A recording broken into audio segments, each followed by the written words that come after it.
Cheap on a new Serta mattress set.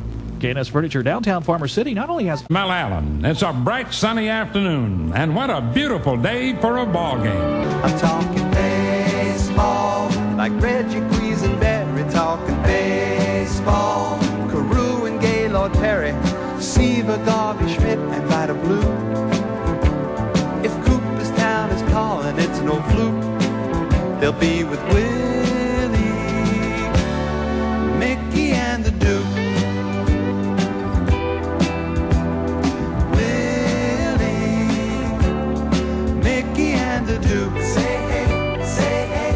Now, ESPN 95.9 and the main event are proud to bring you our weekly minor league baseball report, Down on the Farm, with our minor league baseball expert, Andrew Force. Down on the Farm is sponsored exclusively by State Farm agent Darren Powell and Mount Plasky. Call Darren today at 877-792-3371 for all your insurance needs. Like a good neighbor, State Farm is there. Now, let's go down on the farm. Back to Down on the Farm, the St. Louis Cardinals had a lot of action in their minor league system this week. They agreed to terms with outfielder Colby Rasmus. Rasmus was selected 28th overall in the first round last week. They also agreed to terms with right-handed pitcher Tyler Herron, the second-round pick. Career minor leaguer John Gall is showing exceptional plate patience with 20 walks and just 20 strikeouts on the year. St. Louis Cardinals activated right-handed pitcher Cal Eldred from the disabled list and designated left-handed pitcher Gabe White for assignment. Look for him to be joining one of their minor league teams rather soon. In Double-A Springfield, Tyler Mingus has 130 total bases, 19 doubles, 3 triples, and 11 yard balls comprised. In High-A Palm Beach, Matthew Dreyer has some flaws, 75 whiffs, some certain inefficiencies, 220 average. But in the ways he can help, he helps in abundance. Team leading 27 runs scored, 12 home runs, and a team best 41 RBI. Results of the Rick Ankiel experiment are mixed. 233 in low A isn't something you write home about, but 5 home runs and 60 at-bats, that's a better home run percentage than Barry Bonds' career rate. This week's first guest of the Winston-Salem Warthogs, Tom Calero. All right, I'm talking with Tom Calero on Down on the Farm. Welcome, Tom. How you doing? Pretty good. And what would you say your skills are? Where do you need to improve? Big thing with me has been pitch selection lately in the last couple of years. So just, not chasing balls and strikes pretty much. What is the atmosphere like at your home games? Atmosphere is pretty good. Not too many people. Don't draw a real big crowd, but atmosphere is good. Do you get any organizational energy out there now that the White Sox are doing really well? Does that filter down to you guys, or do you hear much about that? Pretty much just it gets filtered around a little bit with the crowd and whatnot. You may get a couple of new fans just to see what they got in the farm system. Right. Hasn't really helped us too much, but just a little bit. Mostly everybody wants to go to the big league games, Mm-hmm. You play in High A. Where did you play last year? Last year I was in Vance Rookie in Great Falls. Okay, and is there a difference, you'd say, between the lifestyle there, not necessarily playing baseball, but just the living aspect? Yeah, definitely. Last year Montana was the country and whatnot, and out here down south it's a little better being on the East Coast because I'm from Florida. I like to sweat a little bit. It was a little dry out there in Montana. Yeah. So, liking the weather a lot better down here. And did you play any other sports growing up? Played soccer till about, say, 14 or 15. Then I found out there was too much running, so I kind of shut that down. And do you have any idols that are still playing today, or anyone you like to watch? Yes, I love like Vladimir Guerrero and Adam Dunn. I don't think many fans know about the living situations from minor league players. And could you talk a little bit about the host families and how that works? Yeah, the host family worked out great for me and my roommate last year because you come into a new town, I didn't have a car out there being from Florida and whatnot all the way across the nation, so it worked out great. They gave us a car to use, a place to stay. Me and my buddy stayed in, we had 2 bedrooms in the basement, a fridge down there. Everything was good, and they just get to watch baseball. Basically, they just get tickets and get to be around the atmosphere of baseball with the players being in the house. Cook, always coming home to a meal and whatnot is great, and just basically just having a family while you're on the road. All right, if I'm looking to buy a baseball game for my Xbox, do you have any suggestions? Yeah, MVP is a great game. Play that a lot. And what were some highlights of your career to date? Highlights last year in Great Falls, I had 5 for 5 night with 2 home runs and 7 RBIs. Wow. Could you describe for me the ideal fan as you see him or her? Ideal fans, just person likes, out here in the South, love baseball, come to watch, good baseball, usually in the minors. Players a little more interactive with the fans, will talk to you and stuff, and, treat you well. You're going to see some hard baseball for cheap, Yeah, definitely. Have you developed pretty well early on? Yes, I like the way things are coming along right now. Had a little run-in. I got diabetes about 1.5 years ago in the middle of the season while I was in Bristol and rookie, so that set me back a little bit. But now things are coming on the way. Working with a good hitting guy out here, Andy Timberland, and just polishing little pieces up. Does everyone at that level try to move up, not just necessarily the players, perhaps the trainers, the coaches, management? Is everyone trying to move up in the league, or is some people stable there? Everybody's different. Like some managers, for say, would like to teach younger guys, teach more in the lower levels, because when we get to AA, AAA, I guess it's not a little bit of teaching, but more of veterans been in AAA and they know the game and whatnot. So with the manager-wise, maybe they would like to move up, or they would like to stay here and help. It goes both ways. For the trainers, I would assume they like to move up, unless they're usually the guy we got now, the trainer's from his Winston-Salem, the hometown, so obviously he's got a pretty good gig. Would you have a best pitcher you faced so far, or they kind of run together in your mind? Not really. In spring training, I faced some big league guys, which was, a little different. Mark Burley and Freddie Garcia, pretty good stuff considered, up there. So I saw a little bit of that in spring training, and it was a good change for me. If it was in your hands, where would you put yourself in the batting order? I'm a 4-5 guy, because I think I'm pretty decent, got good power, and I like to clean up the RBIs. So 4-5 would be an RBI situation. Was there a time when you realized baseball might become a career for you growing up? Yeah, played all year round in Florida. Had the weather, to be able to play year round all down there. So about 10th grade in high school, started growing about 3 inches over the summer. Got a little tall, and a couple scouts started looking at me. So then I realized I had the chance, to probably go pro out of high school. Where did you play junior college? I played junior college at Palm Beach Community College. And do you think it's a tremendous advantage? You just mentioned that you got to play year-round. Well, up in the North, Midwest, and Northeast, you don't necessarily play baseball year-round. It's kind of a spring-summer sport. Do you think that helped you out in your development? Yeah, it definitely helped me out playing every day. Down there, a little rain, but you're gonna get a chance to play every day, because we don't really have too much of a winter down there in Florida. Like those guys got to take batting practice and work in cages inside while it's snowing and whatnot. Mm-hmm. We're able to be outside running and playing games while they're doing that. So it's a tremendous advantage, I think. Great. Thank you so much for your time. All right, no problem. That was the first of 2 Winston-Salem Warthogs on today's show, Tom Calero. Following this short look at the White Sox minor league system will be Aaron Wasserman, his teammate on the Warthogs. Just a little over a week removed from the June first-year player draft, the White Sox first-round pick is signed. Lance Broadway, 15th overall pick, received a $1.57 million signing bonus. The poor-hitting Charlotte Knights AAA team are led offensively by a couple of players who have dabbled in the major leagues. Ross Glode and Roosevelt Brown are the only Charlotte hitters on the good side of 300. Though neither Glode nor Brown has enough ABs to register amongst the league leaders, the duo does have the serendipitous ex-Cub moniker on their side. For the Birmingham Barons, 6'7" lefty Jim Bullard returned from the disabled list. Before the season, he was thought to be the ace of his staff. The new addition to the DL is Venezuelan hurler Eduardo Villasís. Offensive leader for the week, Christopher Young, has 25 doubles on the year, 116 total bases. High A, Winston-Salem first baseman Leo Daigle, roommate of today's second guest, Aaron Wasserman, hit for a cycle Tuesday. He has homered in 6 consecutive games. Mind-boggling. Low A, Kannapolis. White Sox 24th round pick from 2004, Joshua Hansen, has 47 RBI for the Kannapolis Intimidators. Talking with Aaron Wasserman here of the Winston-Salem Warthogs, a Chicago White Sox affiliate, High A affiliate, I believe. Aaron, how's your season going so far? It's going pretty good. Our team's 2 games out of first with 6 games to go, so we're trying to make a push here for first place.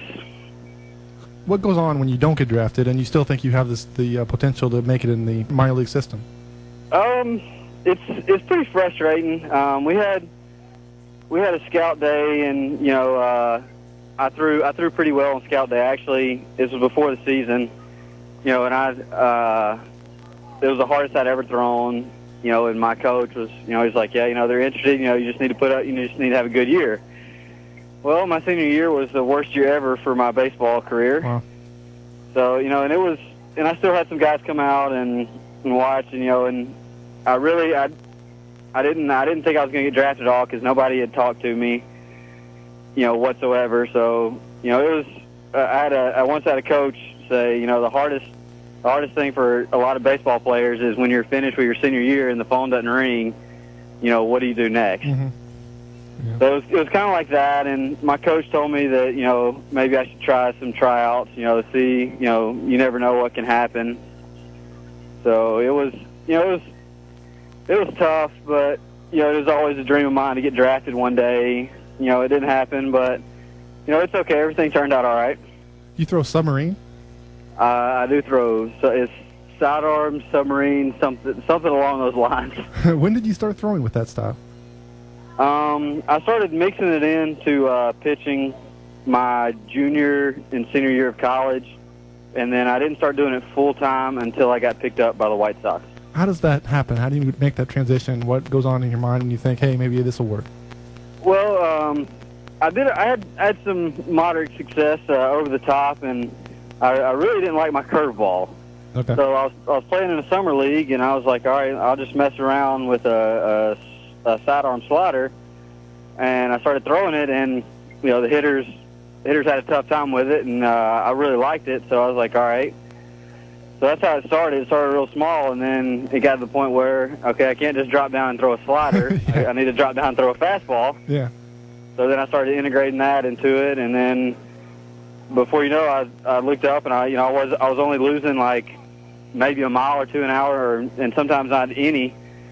And so my manager at Samford University, the school I went to, Coach Tim Parrington, he told me the scouts liked me better sidearm. So when I went to tryout camps, I just threw sidearm. You went to the White Sox tryout camp, and how many pitches did they give you? Did they give you a long time to work out? No, it's very short. That was about the third one I went to, and it's about the same. They're very interesting. You get there, and the scout that was there for the White Sox was Warren Hughes, and he talks to the pitchers, and he's like, all right, you're going to get about 8 pitches. Wow.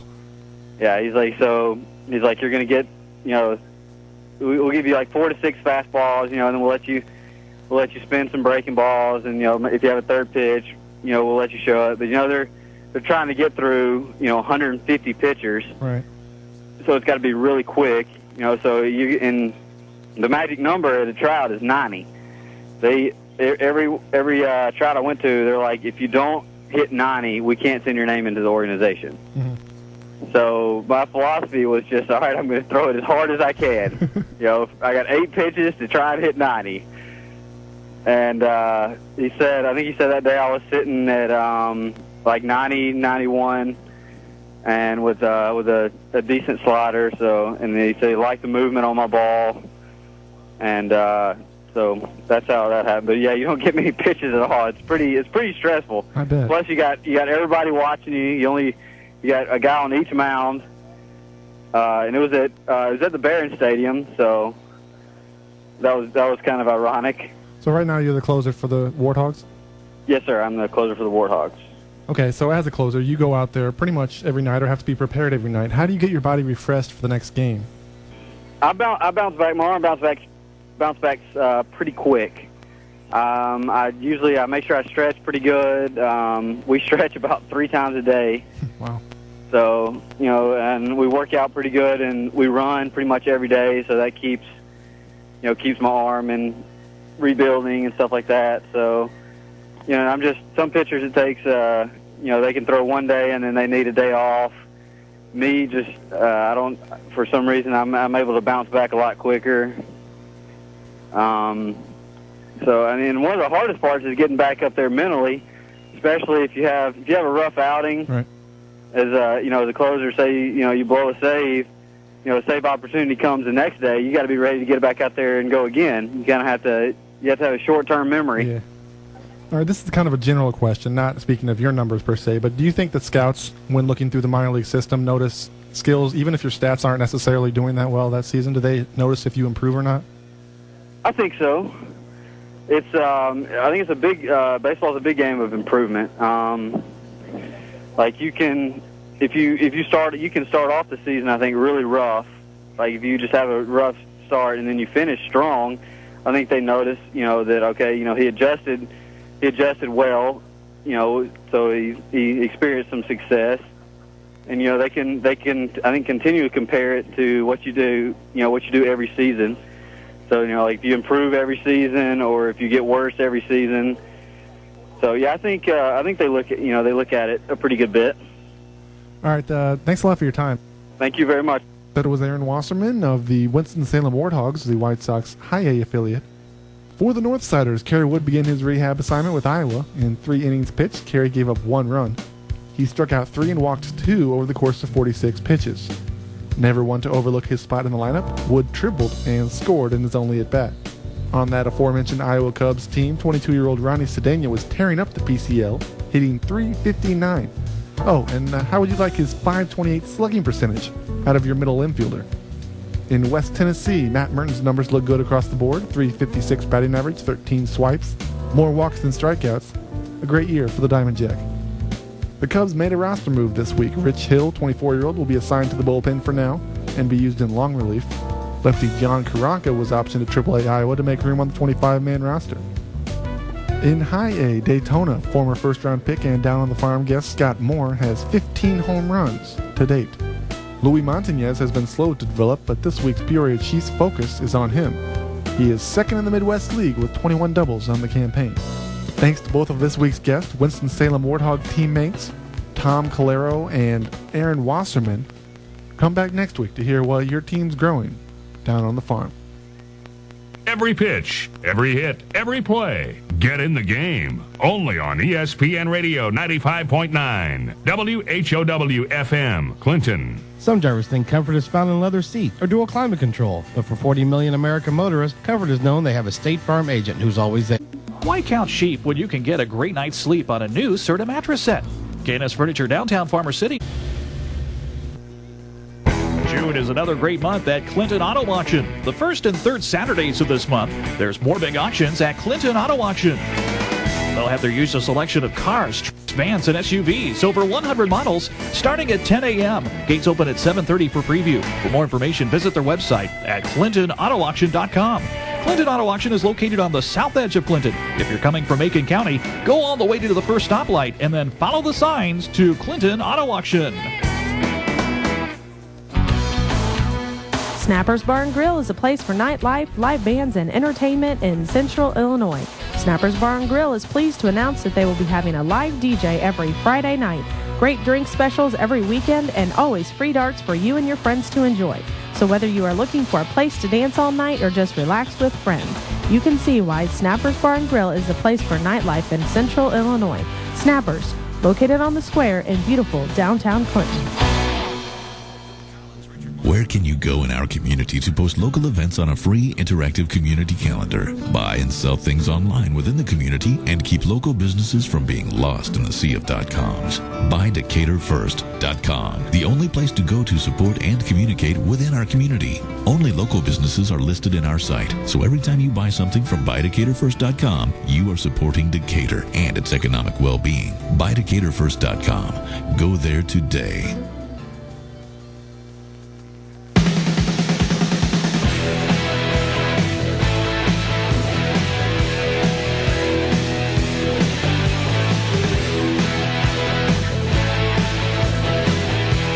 .53 at ESPN Radio 95.9 FM. The main event was Scott and Sam on your Friday.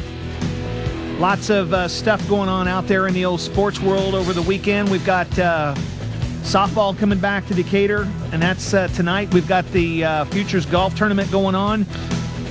And we've also got your phone calls. Let's go right back to the phone lines. The main event, you're on the air. Hey, Hey, what's up? it's Dalton the Bat Boy. Hey, what's up, Bat Boy? buddy? Hey, What you doing? we're heading to the game and we're in St. Louis. You're in St. Louis, huh? Yeah, Are you down there chasing women? not yet. Not yet. That a boy. You guys gonna win tonight? I hope so. All right. Well, have you decided where you're going to go have dinner tonight? We'll call you tomorrow. Oh, you're going to call tomorrow? Yeah, Well, we won't be here tomorrow. So how about if you call me Monday? okay. Call me Monday and let us know what's going on, okay? Okay. All right, you have All right, fun, buddy. buddy, okay? Okay, bye. Bye. That's Dalton. That's kind of nice. What a treat he was to have in here yesterday, too. Yeah, they made it down. Very nice. Well, at least he made it. Yeah. Could you imagine a 2.5 car ride with Dalton? Oh, God. Would that be a treat? That would be fun. You know what he reminds me of? Who? The little kid from Jerry Maguire. Oh, yeah. Doesn't he? Yeah. Yeah, I he's... mean, because you could imagine just the things that he would say. Like, what was the comment about the rabbit? Oh, yeah. Well, dude, he got fired up just telling you that he yelled at him to make sure his team did good. Yep. He likes to win, so he's a good kid. We'll see how the Cyclones do in action down in St. Louis, and I'm sure they'll be calling in maybe yet this afternoon and over the weekend. But yes, we expect a full report. Yeah, somebody will call us Monday. I'm sure Lovable will probably update us when he gets back Monday. Yes, he will. By the way, Lovable's going on vacation. Did you hear about the grand experiment? What was that? Lovable's going on vacation, and he's saying... Larry's get some time. He gets some time off? Yeah, he is, actually. Wow. I get to go fill in on the morning show. God help them all. Wow, that's going to be a nice treat. Yeah, it's... I'll make sure I call in. I thought you would. Can you imagine what I'll be like by the time I get to you in the afternoon? Yeah, that was my thought that just came across. Uh-huh. Yep, Thursday and Friday, and then the following Monday, Tuesday, Wednesday. So looking forward to that. That'll be nice. I'll call in about it's what, 6 to 9, right? Actually, I'm going 6 to 10. I'm rebelling. It's a Bob and Lori free week. I figure Larry's gone. I just changed the rules. Very nice. Yeah.